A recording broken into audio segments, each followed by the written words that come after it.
আসসালামু আলাইকুম। সবাই কেমন আছেন? আশা করি সবাই ভালো আছেন। আমি আপনাদের দোয়ায় আল্লাহর রহমতে ভালো আছি।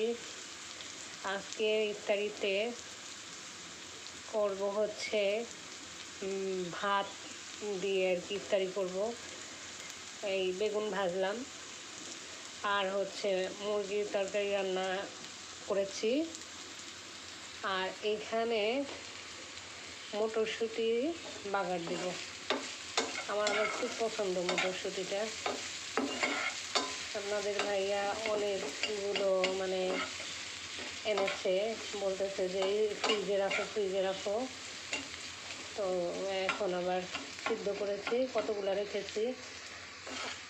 আর বললাম যে আজকে একটু ইফতারিতে মটরশুঁটি বাগার খাবো।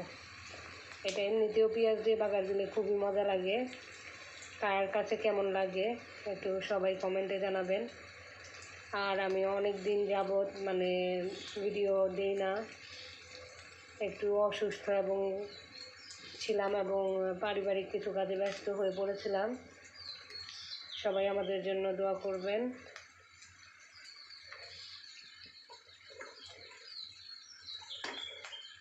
এই যে সিদ্ধ করে রাখা মটরশুঁটিগুলো একটু পরে দিয়ে দিব।